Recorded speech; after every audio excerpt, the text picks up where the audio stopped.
Hello, ladies. So good to see all of you. Thank you very much for coming. I want to obviously thank... Charlie, can we do it in the light? It's like the voice of the Almighty. Where was that coming from? I'm so happy to be here. I want to thank Turning Point USA. I'm very excited, obviously, to get a chance to speak to a room full of hundreds of conservative young women, all listening to me. As a friend of mine said earlier this week, wow, Buck, you really know how to take one for the team.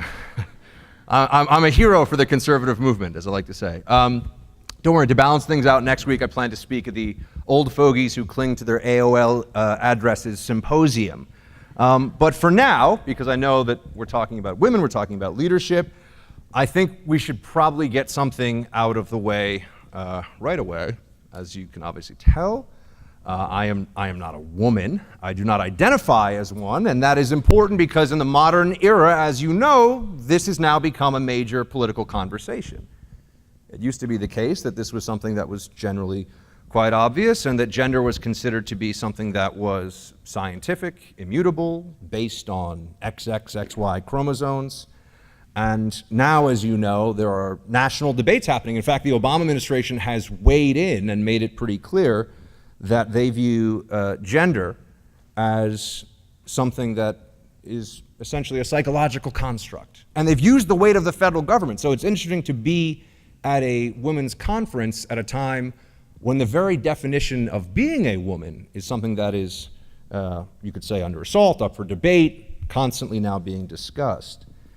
So as I said, I am obviously male. I'm actually, if we're going to get all the identity stuff out there right away, a cisgender, straight, white Christian male, technically a millennial. Cisgender, by the way, is a word that I learned myself about 6 months ago. I thought I had a pretty good vocabulary, but I had to add in some new ones, along with microaggressions and other things that I'm sure you've all become well too familiar with. I'm a cisgender, straight, white male with a swooping side part, an affinity for boat shoes, firearms, and racket sports. I am basically Lena Dunham's worst nightmare. And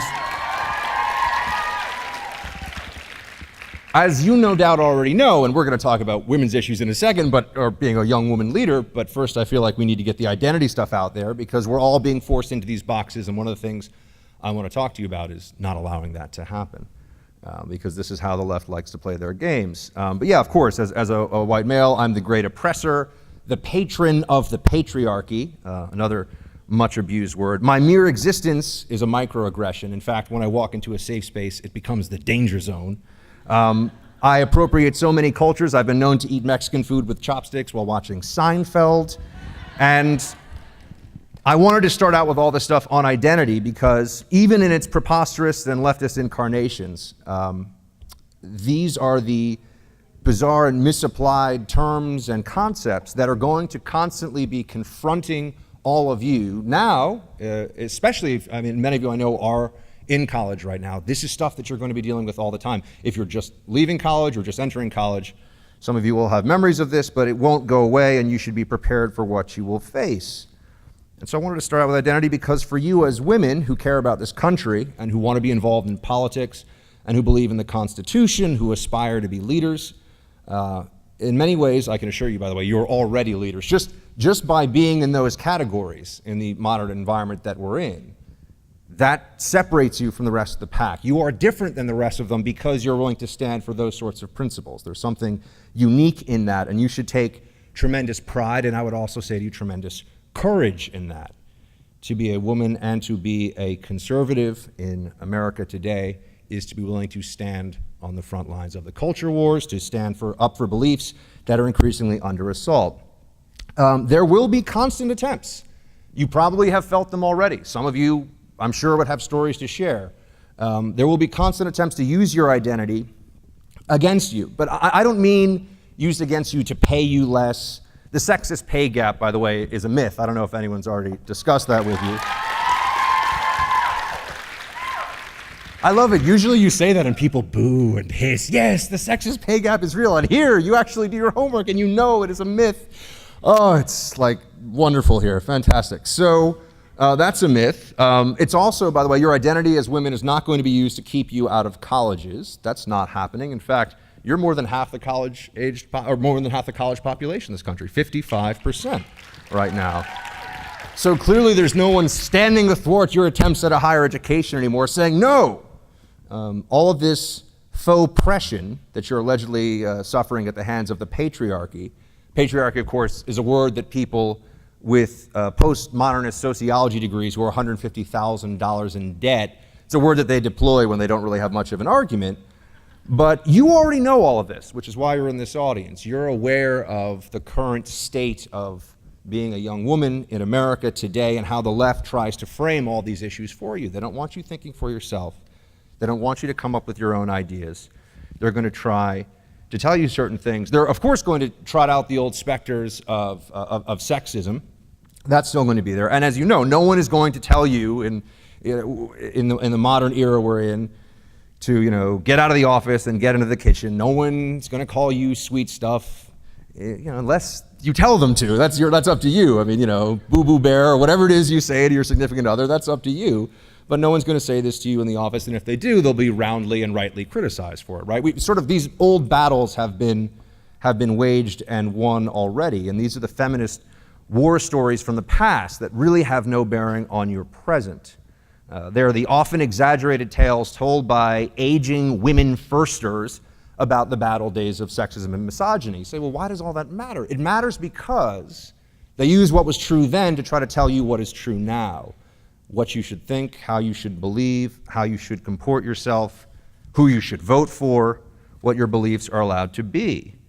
And you see, this sort of mindless feminism is a very important political tool of the left, as you no doubt have probably picked up. Being ready for Hillary and being on the Hillary Express and whatever other ways they have of saying this, this is all tied into, of course, she's the first woman president, and there's an expectation that as women, of course, you will have to vote for her, irrespective of whatever you may believe, whatever you think is best for the country, whatever you think needs to happen going forward. In fact, there is that sort of mindless feminism that was embodied, I think, by the Madeleine Albright quote about how there's a special place in hell for women who don't help other women.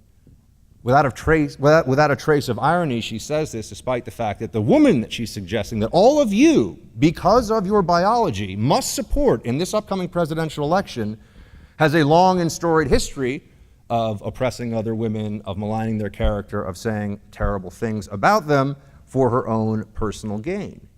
So that's currently the sort of feminist candidate that's being held up for all of you. And to be sure, by the way, it's not just women who will be using your gender to try to tell you what to think, what to do, how to act, how to be. There will also be beta males. Some of them will be dressed as pajama boy, but they'll write for different blogs and things, and they'll tell you that your gender should determine what it is you believe. Now, some of you might already be connecting in your head, wait, I thought gender was fluid. So how can gender be determinative of what you think, of your view of the world, if gender is just a thing that you can change as you see fit? The left has no answers for this. The Democratic Party has no answers to this. It all just sort of falls down and collapses upon itself. So you are going to be forced, in a sense, to be leaders because of all of this. If you want to stand up for, whether it's the Republican Party, conservative principles, constitutionalism, you will have no choice. People around you will constantly try to tell you that because of your gender, you have to view things a certain way, and they will even act as though you've sort of betrayed your gender if you think about things outside the context that they give you. So, for a tautology here, you can't lead if you're a follower. And progressives take a collectivist view of a lot of this stuff. They all sort of gather together and they decide what all of you should think about everything else. And this is why conservatives are natural leaders. So, in a sense, I wanted to offer up some ideas for all of you going forward. As I said, as a guy who's giving advice to a room full of young ladies about leadership and conservatism and political action in the country as it is right now, here are a few bits of information or a few bits of advice I wanted to give you, and then I think we'll just get into some questions and answers. I have a CIA background. If you want to ask me about some of the terrible stuff that's happened recently, we could even touch on some of that. I'll leave that all to you. But so on the advice side of things, you are the rebels in your social groups, on your campuses, in the workplace because you don't conform to the established norms of the left as women. So just embrace that, understand that. You will be better at defending your positions and discussing the sorts of issues that matter to you because you are forced to actually know what you're talking about. May I ask, how many of you are currently enrolled in college?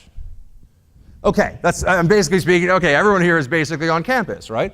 I'm sure you've had the experience already of somebody in a class who you know hasn't done the reading, who basically never does the reading, and the assumption is that, well, the professor's going to have his or her back if you're discussing any issue that even vaguely touches on politics, right? Multivariable calculus, maybe this doesn't come up, but sociology, political science, history, anything in the humanities.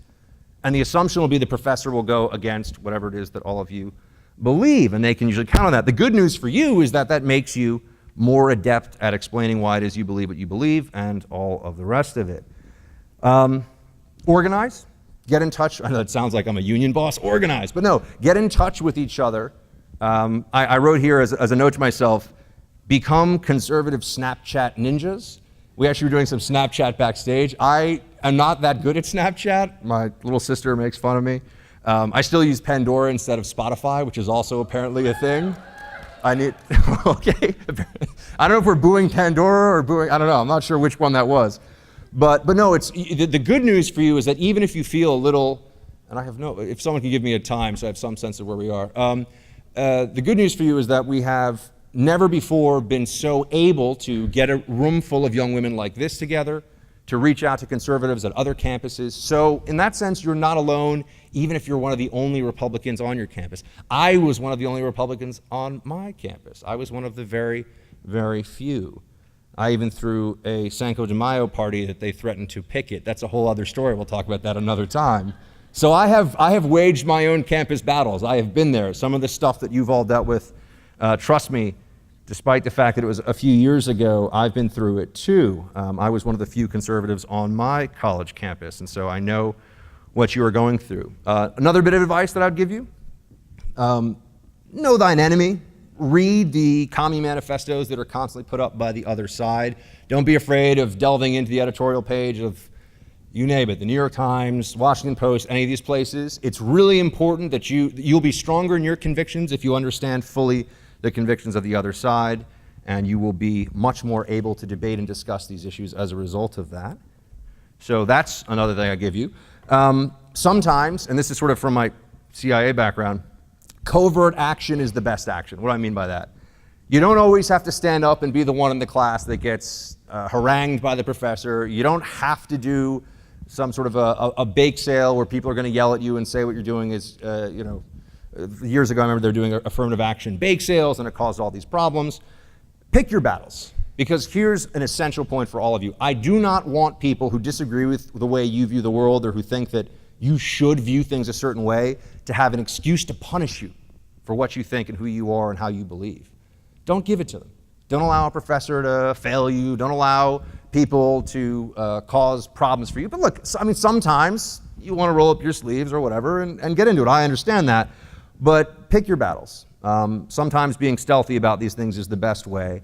And I know a lot of conservatives on campuses who will tell me stories about how they got a C, which for them was like the worst grade in the history of the universe, or maybe even they failed the class because of the way that they approached it from a political perspective. They wrote a paper they knew the professor would hate. Don't do it. It's just not worth it. You can still know what you believe and sort of skirt around the edges. I know I'm telling you to hedge a little bit, and I know some of you are like, really? This guy's telling me to hedge? But the fact of the matter is that you should be savvy about this as best you can. Become excellent in your field, whatever your choices are going forward after school. You want to have as many choices as possible, and that will be more helpful to all the things you're trying to achieve here today.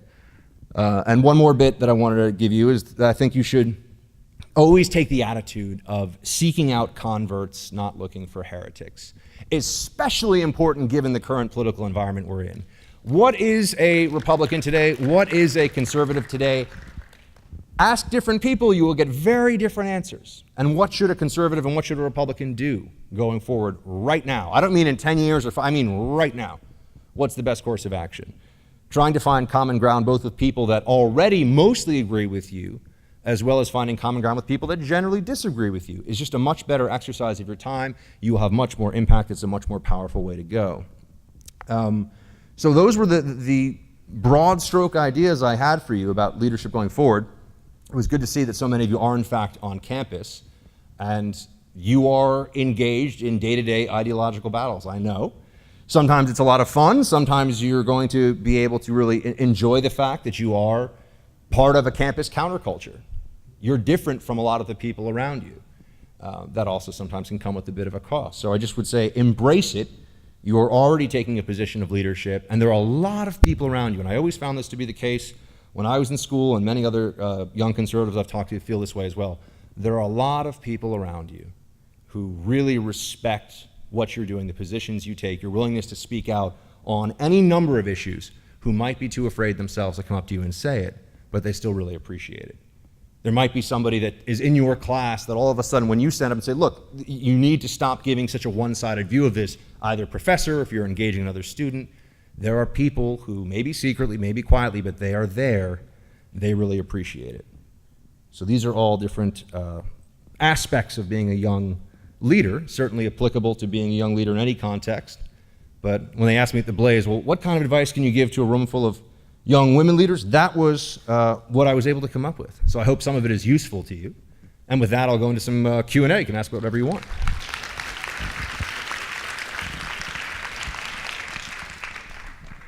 Right here. Hey, Yes. Buck. Hey, how are you? Hey, how are you? Well, thank you. Thank you so much for being here. Thank you. I wanted to speak a little bit to your CIA background. I'm really interested in counterterrorism, and I've had a lot of people tell me, people that have worked in those organizations, like, don't go in the CIA, it's stupid, or it's really corrupt, which I mean, there's corruption everywhere, but I've had people say that to me, for real. Or stay out of the Middle East, it's too dangerous, and stuff like that. So what would your advice be as someone who's interested in those areas, how to navigate those wisely? The counterterrorism bureaucracy in this country is vast. It is absolutely enormous. And any one of the main three-letter agencies has its own culture and its own subcultures. There's a sort of tribalism that exists. There are tons of different kinds of jobs. And you'll have some people that are disaffected, and many, many people stay and spend a lifetime doing the work. And in fact, a majority of people that go into that work do that. I didn't leave because I hated it. I left because I got another opportunity. I wanted to spend more time in New York City, quite honestly. But I didn't leave because I thought it was a bad idea. I suppose maybe you're asking, how do you get involved in it? Or do you want more of a sort of sales pitch on why you should get involved? Okay. Look, if the issues that we're dealing with today, and it's especially acute right now because of what's happened in Orlando and what is going to continue happening, unfortunately, in this country and elsewhere, the fight against jihadism, against radical Islam in its various forms and permutations is going to continue on. It's going to be this generation's Cold War. There's no question about that in my mind. I think that's pretty obvious and self-evident right now. So the mission is there, and it's a mission that I think you could really do a lot of service to your country and bring a lot of your skills to bear to that end. As to how you get in, you basically apply, find somebody you know who knows somebody who works for one of those places, talk to them about it. There's actually a ton of information, I'm not kidding, on the websites about how to apply. They're pretty direct about that. And in terms of a special skill, the best thing is to have a real foreign language skill that's applicable to the kind of work you're doing. So that's a big help if you have that. Yeah. Hi, my name is Losa. I go to Liberty, and my question is kind of piggybacking off of hers. What kind of advice would you give to, like, as a man, to a woman going into the national intelligence field? I would say that depending on whether you're going to be sort of US based or you're going to be in an overseas presence, it can be very taxing on family and personal life. So that's true of both men and women who are going into it. There are a lot of women working in all the different intelligence agencies doing incredible work, in some cases very, very dangerous work, the same kinds of work that any man would be doing in the agency. So in terms of advice, like I said, language skills are essential. They're really helpful. It's speaking to it beyond that. It really depends on what your job would be. Are you more of an analyst, or are you more of a sort of a field deployed person who's going to be either gathering information or working with partners overseas. So there's a tremendous amount of different jobs inside of, it's almost like saying, if you're going into, what advice would you give somebody going into the military? Well, are you infantry, are you artillery, are you a fighter pilot, are you, the intelligence community is sort of like that in the sense that there's a lot of different things that you can do. If you love foreign affairs, if you love policy, if you like to sort of nerd out and read for 8 to 10 hours a day about what's happening in parts of the world that a lot of people don't care about or spend much time on, no better job in the world than being an intelligence analyst. And one final question here. Hi, I just kind of want to take it back to college campuses and the classroom specifically. And I wanted to ask you about what you said when you said, don't write that paper that you know you're going to get a bad grade on from your professor. I am someone who really prides myself on sharing my religion, my political beliefs, and just spreading my knowledge to other people to kind of maybe help them understand or spark a debate, whatever it is. So how do you take your pride out of that and not write that paper that you know you're going to get a bad grade on? It's an excellent question. It's one that I figured people would have after I said that. So I would say this, it's never my advice or my inclination to write or say something you don't believe. But there's a difference between saying things that are just manifestly to you to be false and trying to at least get yourself through whatever the paper or assignment may be without antagonizing the professor. No one's going to read that paper except the professor. All that matters at the end of the day really is what the grade is that the professor puts on the top. I mean, not all that matters, but the most important thing for you in your future is what that grade is in that particular circumstance. Look, for a lot of classes, this is kind of irrelevant, and I think there are professors out there, and you have to be able to gauge this, who, even if they vehemently disagree with you, if you do excellent work, they'll say, okay, fine. But you've got to sort of know that and be able to maneuver within the rules of the road for that particular class. And in terms of debate and discussion in the class, there I think you can let it fly a little more because I don't know, it depends on whether you're getting a grade for that or not. But like I said, you just pick your battles. I had a friend who was he had one speed, and it was all in, I'm so conservative, bring it. He actually did get punched in the face by a total stranger because of things that he had written in the campus newspaper. He was a close friend of mine. Someone he had never met before walked up to him and just punched him in the face. Now that's obviously assault and that's illegal, that's terrible. Apart from that, it was, he was always looking to put his ideas out there, even in a situation where his physical safety might be at risk. I had to bail him out on one occasion. So, that's not as much of an issue for you ladies, but it's just to give you a sense of when I think you need to, when you hold them, when you fold them, which is an old card playing. So I don't even play cards. I don't know how that even came to me, but